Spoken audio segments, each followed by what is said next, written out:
Good afternoon and welcome to the Soul Shop. I am your host, Phyllis King. And today we're going to be speaking to a remarkable woman who's going to tell us a story of love and loss, but she's also going to share interesting ideas and resources and tips about mental health awareness and depression. And it's really a rich and lovely experience. The book is called And No One Saw It Coming, but please welcome Marci Glidden Savage. Marci, hello. Thank you for being here today. Hi, Phyllis. Thank you for the opportunity to meet with you today. Oh my goodness. This book is really remarkable. I didn't know what to expect. And for those viewing, where there's also going to be an additional print version of this interview in Eden Magazine out of Beverly Hills. But you have a remarkable story of love, of loss, and coping and healing. And I'd kind of like you to tell the story in your own words. I don't want to just put it out there. I'd like you to kind of tell people listening and viewing what happened.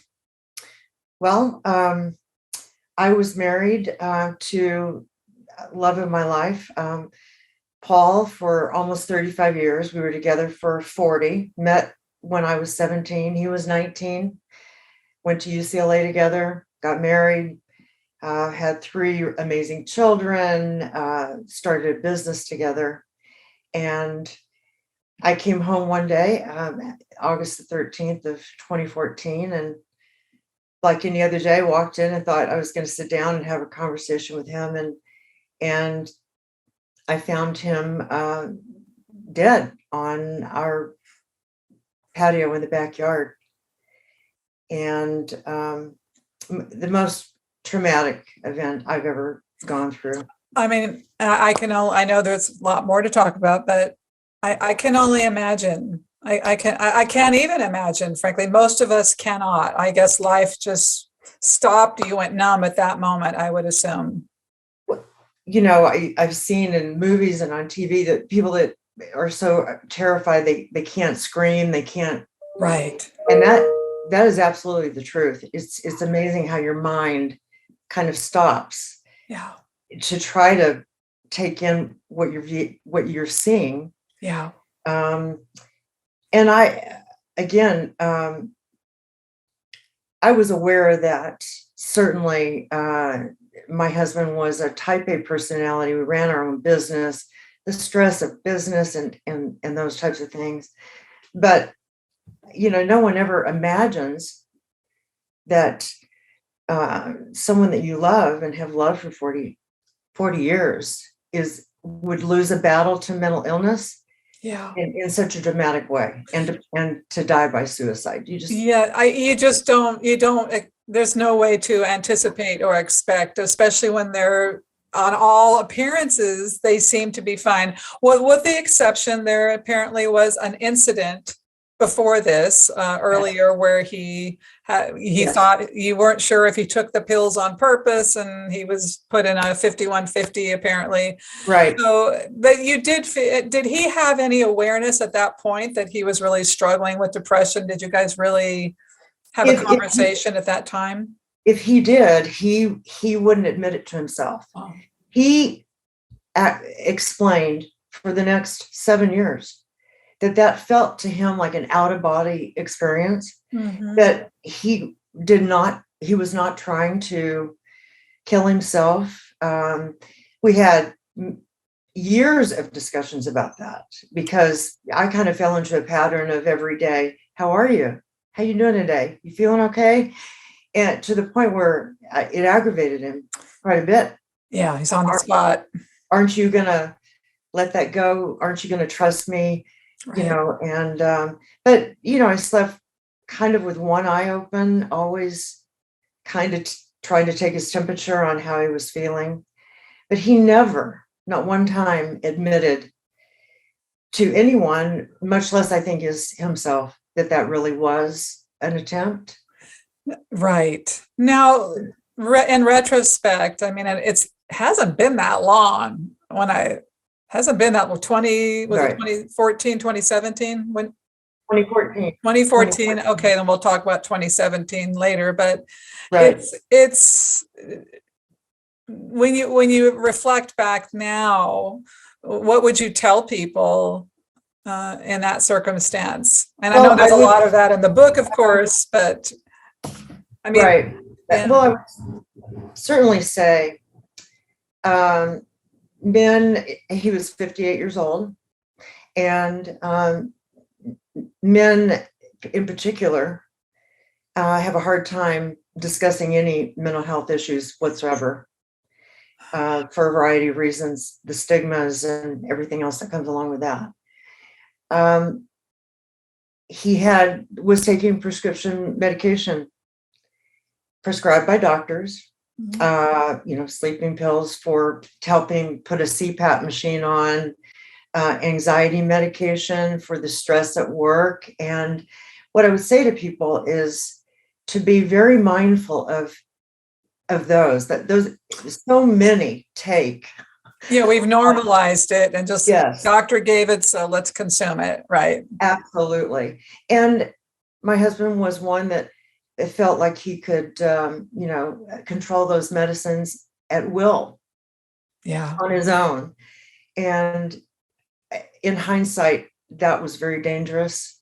And maybe I could have questioned that more. Well, but on the other hand, I don't think so. Because I don't think so. Yeah. even after the 5150 and he saw a psychiatrist, yeah, I was only privy to about 10 minutes. And that was just the psychologist. He wanted to check in with me to see what behaviors I saw, but I wasn't in on the therapy. Well, and it sounds like your husband was quite skilled. He was a remarkable person. And one of the things I just loved about this book, there's a whole, I would call it a tribute, where we're not just talking about this dark part of this person, but where there's so many people in his life who wrote these remarkable things about him. It's like Mr. Paul was the cool and chill dad on the street who was always riding his longboard and laughing. My first memory of Paul was seeing him sitting on the side of the pool at 17. He was so good looking. He was a surfer dude, a drummer, a fun guy. And Tab, a friendship that spanned 40 years, is hard to sum up in a few words, from crazy days and nights in college to starting our careers. Right. I mean, and it just goes on and on and on. I mean, there's just pages and pages of people who adored this man. And I love the tribute you paid to him. So it really gave us another look into how he was perceived in the community, and how would anybody recognize when everyone's seeing this stellar human being. Kind of reminds us of like the Robin Williams situation. Well, how could someone who's making us laugh and he's so wonderful, how could that be? Absolutely. That, and in fact, Robin Williams, in hindsight, I remember sitting and watching CNN. It was 2 days before Paul took his life.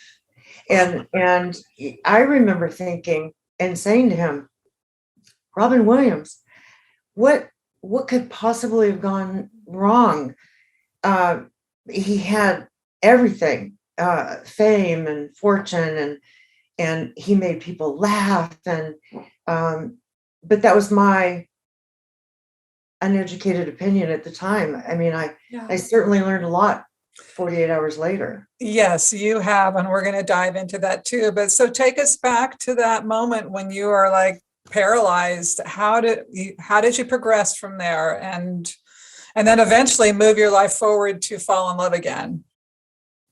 Well, I just kind of surrendered. Really, my faith is very important in my life, and I knew that this was way bigger than I could handle on my own. And I really kind of just surrendered to letting God take a hold of it. And I didn't know what to do. I didn't know what to say, what to do, how to feel. My biggest pain was having to tell my 3 adult children and fall to the floor with each of them as they came to the house, trying to shelter them from. While you're trying to shelter them, while you're just trying to get a breath and stand up on 2 feet yourself. That's absolutely right. I was hugely blessed in that I have a huge circle of friends, and literally within an hour of one phone call, there must have been 100 people at my house. Oh, of course. Friends. And So I was immediately surrounded by a lot of love, but at the same time, I felt the most vulnerable because the last thing I wanted anybody to believe the end of my husband, this awesome man who had been, an Eagle Scout and a successful businessman, to believe this. And I felt naked actually as I stood in front of everyone. I couldn't yet take in that it was their love and their just disbelief on their own and their grief that I was looking at. I felt some judgments and the speculation of just how could this be? Right. Were there marriage problems? Were there financial problems? And all those other questions that I heard and in the days following. And we owned a business, and so we had employees that were dependent upon us. So that was a whole nother piece of this right. complex moment, that you have this business, and you have a huge community, and you're somehow thrust into solving all of that. I had to step into his role. So I didn't have days where I could just fall into bed and cry. And I had a lot of responsibility. I also believed somewhere deep in down inside of me, I believed that I had this was a moment, very pivotal moment for everyone around me, and to see how I reacted. Right. And, I had a teaching moment for my kids that life isn't fair always.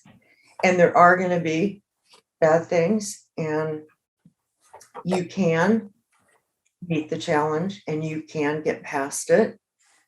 And, certainly for the first year, I really was more focused on my kids, right, my adult children. And my daughter had just become engaged. That's right. Right. I had a wedding to plan. Oh, my Lord. I had a lot of things to do. Yeah. And somehow you did it. I did. I did. And, Can I ask you about that for a minute? Yeah. Because I think that's remarkable.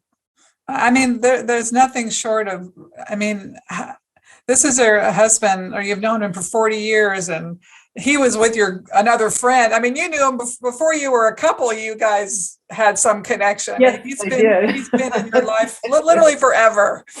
Yeah. And you've had children with him, a business. How?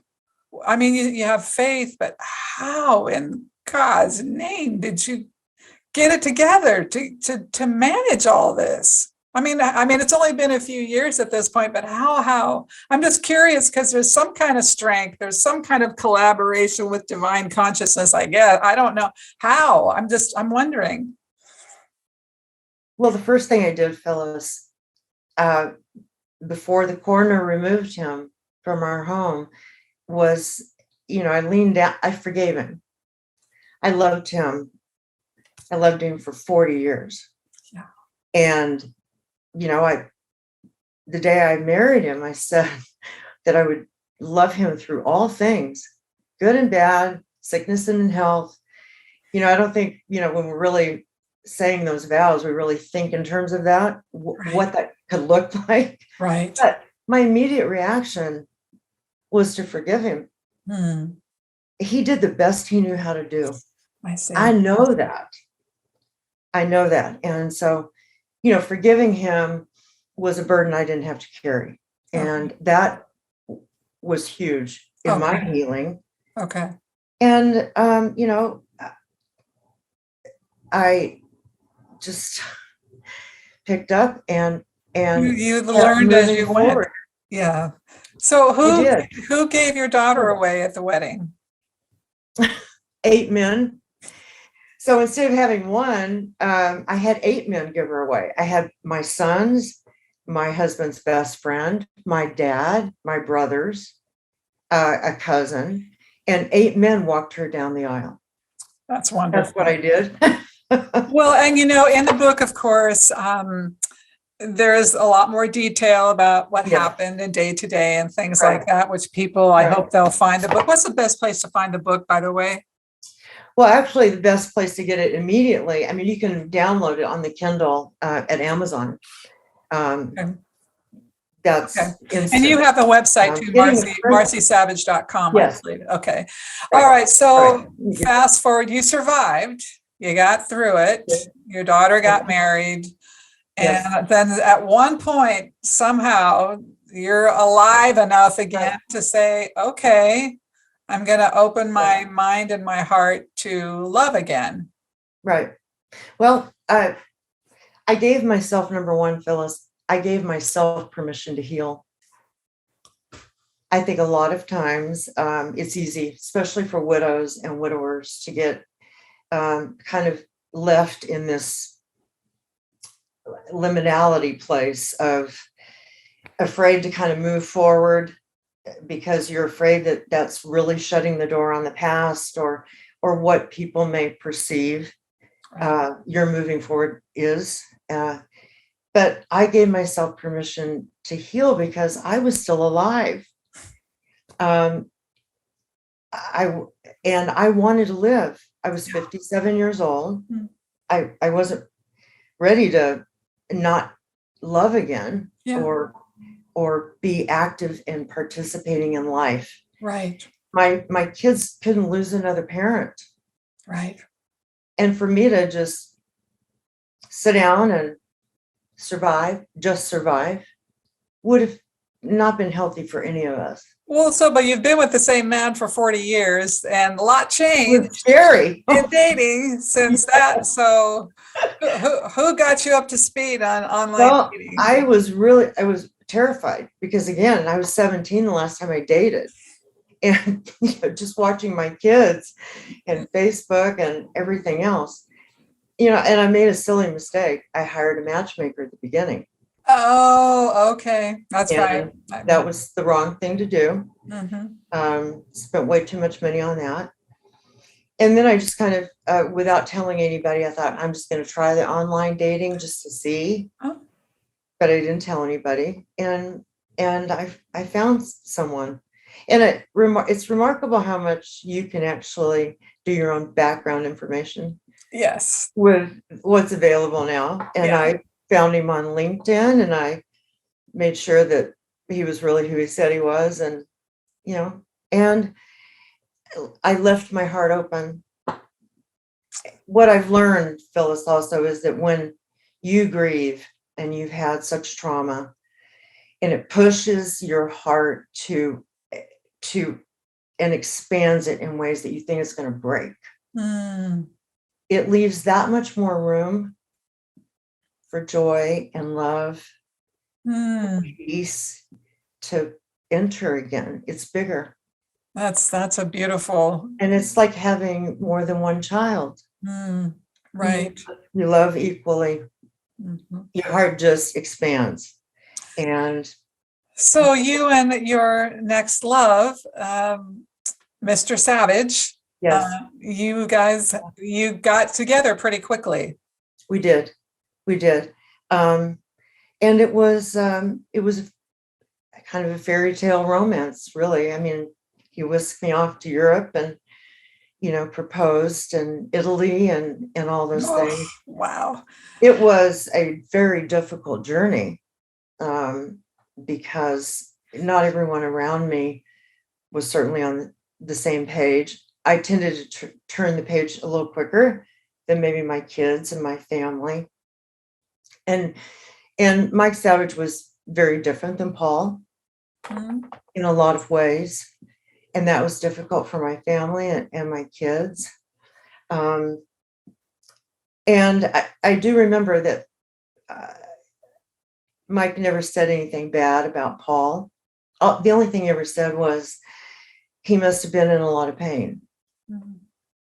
And I thought at the time, that's just really compassionate of him. And I was so grateful that he didn't say anything disparaging about him. Right. that he was just very mindful of that. Yes.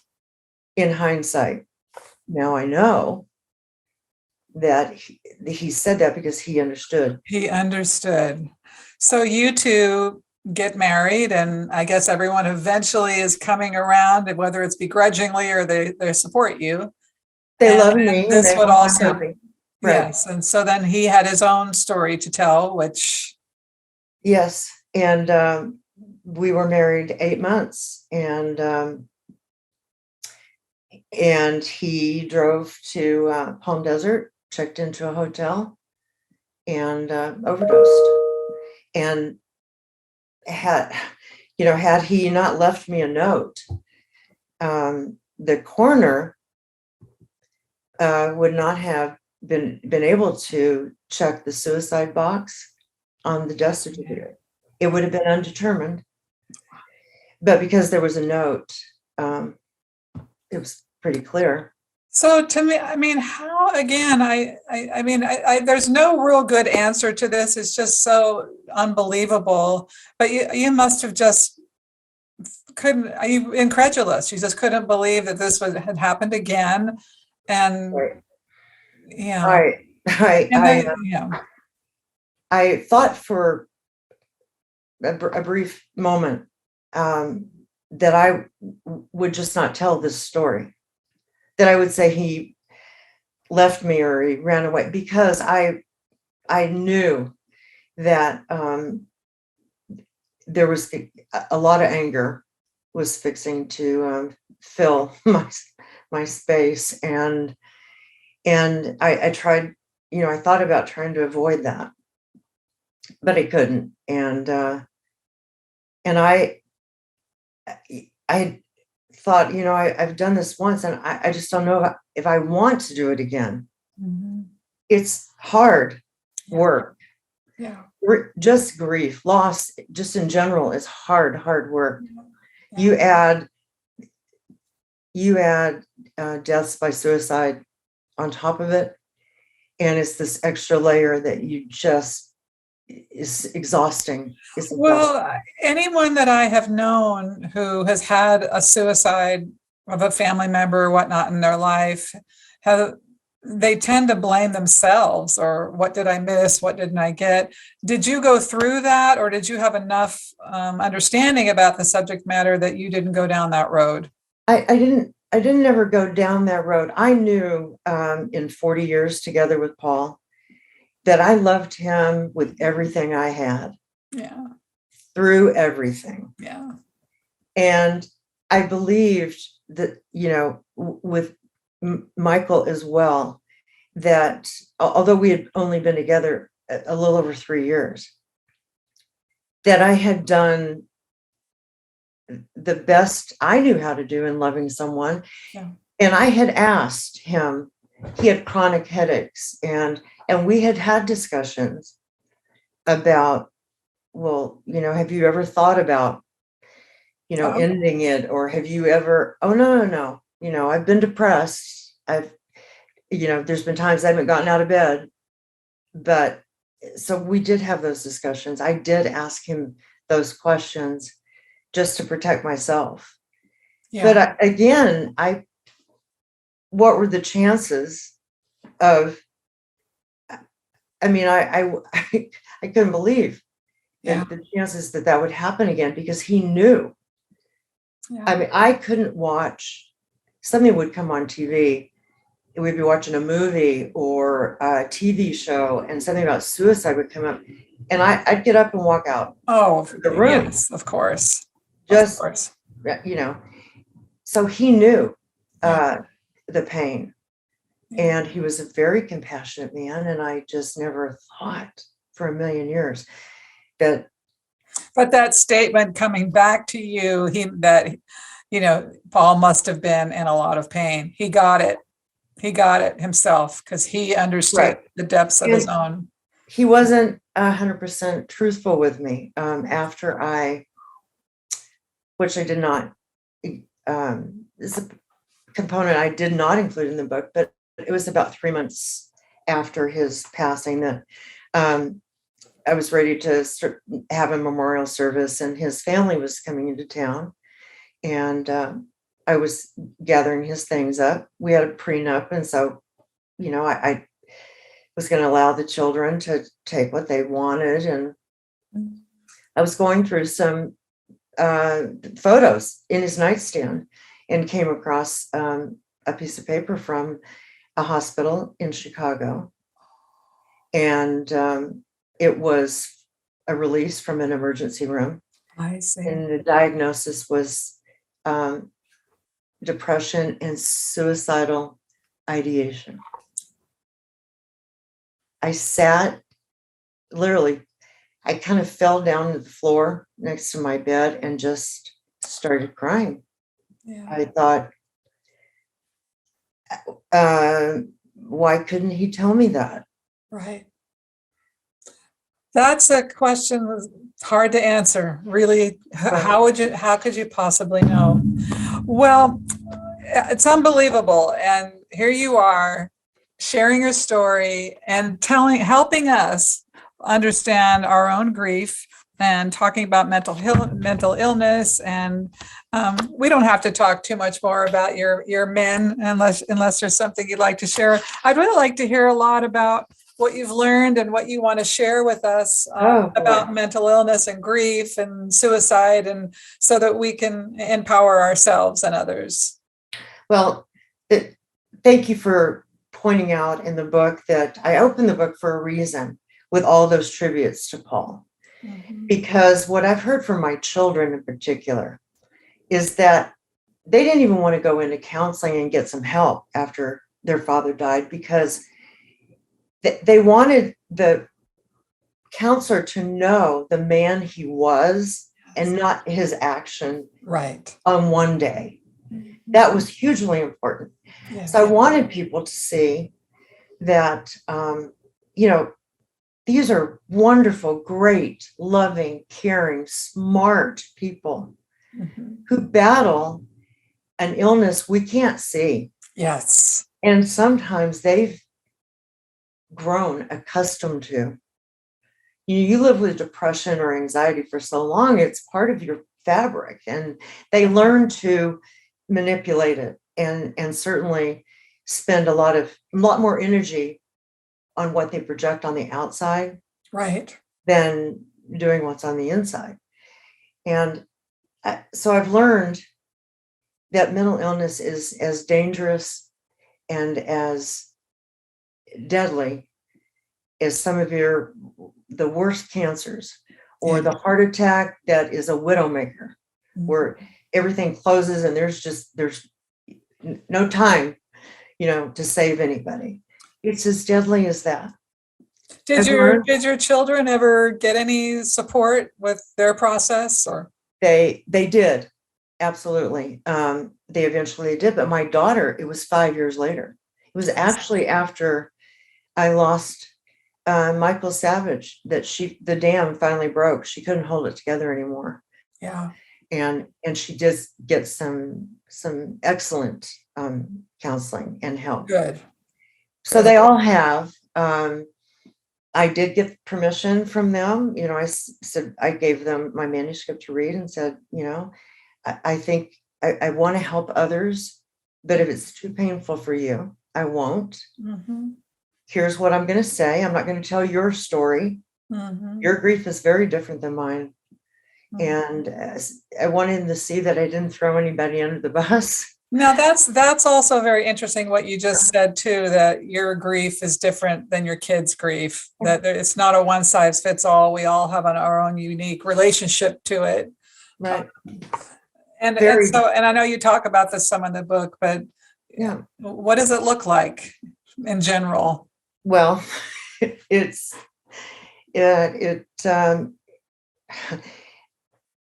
what helped for me. Because what I found was grief tends to be this tornado of emotions from one to the other. It's kind of swirls around in your head and in your heart, and it's hard. It's like herding cats. The emotions go from A to Z all day long, and back and forth, up and down, and every which way. Mhm. And I read Megan Devine's book, It's Okay If You're Not Okay. And I was fascinated with this writing prompt that she had given her students about introducing, how did grief introduce themselves to you, and to use personification as the writing tool. And I sat down, and for me, Phyllis, that was another light bulb moment when I could take grief out of my head and my heart and make grief an entity that could sit in a chair. Now I can have a discussion with her, and I can rage at her, or I can ask her questions. I can learn from her. I knew that it was permanent, and I didn't like that. But to personify grief for me was a very healing tool. And my brother noticed in the book, he said, boy, at the very beginning, grief is really, kicking your butt. He said, but then I noticed the second time around, grief was your friend. And I said, yes, because she had to be. Because everybody else around me was so angry that I got lost in their anger. And how did grief become your friend? How did that happen? What is that? She's always been the only one that ever understands how I'm feeling at any given time. I see. And when everybody else around me was so angry, she became a refuge, because I couldn't verbalize, certainly after having this hit twice. Yeah. I mean, I sat down on my laptop and Googled "widowed twice by suicide." Nothing came up. Yeah. Nothing. One time, okay. Twice, no. Yeah. I felt really alone, and I couldn't even grab a book to read to, try to figure this passage out. Yeah. And I heard a lot of things from my dearest friends. What a coward. How selfish. Oh my gosh. I can't believe, knowing you've been through this, he did this to you. Oh my God. It was just... That makes it worse. Everywhere. Right. It was everywhere. Yeah. And so I absolutely needed. Well, and as you're describing this, and of course this is all in the book, and you can find it on Amazon or at marcisavage.com, you do take us through a progression of celebrating Paul, and then your willingness to come back out into the world and love again, and then how you dealt with that situation. But then you really do offer us some perspectives on grieving and the process, as well as mental health and depression, and just culturally how we deal with it, which I think is really productive and wonderful. And that really is the last part of the book. There's a lot of great resources and such in there. So what has your life been like since you wrote the book? What's it done for you? Well, it allowed me to now take those stories, my story, and also kind of put it over here and let it have a life of its own. And again, I'm still here. I'm still living, and I will embrace life and live life. I have more love to offer, and I have a lifetime of joy and happiness, and I'm actually dating again. So, amazing. And you're also the CEO of your family business, correct? That's still happening? Yes, I am. So you're actually dating again. I mean, that is like such an act of courage in and of itself, let alone with your experience, just in general. So are you enjoying that? Are you finding fun in that experience? I absolutely am. I'm a huge fan of Brene Brown. Yes, and she's wonderful. I've read all her books and believe I don't have a problem being vulnerable. I never really have. Mm-hmm. And so, I know that that's the risk you take. Well, and let's face it, if you had a 40-year marriage, you know how to do relationship. You figured out something, so you're an amazing catch out there in the world for some lucky men. Well, I can't thank you enough for this beautiful read, for your courage and your vulnerability coming out and talking about this incredible experience and really turning it into the most positive situation it can possibly be and sharing that with others. So again, and no one saw it coming, marcisavage.com or amazon.com for the book. Any closing statements before we finish up here today? I'm grateful that you allowed me to get my message out. We typically hear, on the media as celebrities, but you don't often see the regular folks. There's an average of 132 people every day in the United States that die by suicide. Amazing. But you don't hear those stories of, it's just celebrities and they stay on the subject for a hot minute and then move on. Right. But we have to destigmatize it. Yes. It's an illness, and we need to treat it as though it is. And those that lose a loved one, we need to treat it like they died of a heart attack or cancer. Yes. And not speculate or judge. Yeah, don't condemn them. Right. Right. It just adds so much more pain. And we can do better. We can do much better. Well, you've certainly shown us how in the book, and thank you for your courage. Thank you for your strength, your vulnerability. I so appreciate you being here today. Thank you. I appreciate it. Thank you very much.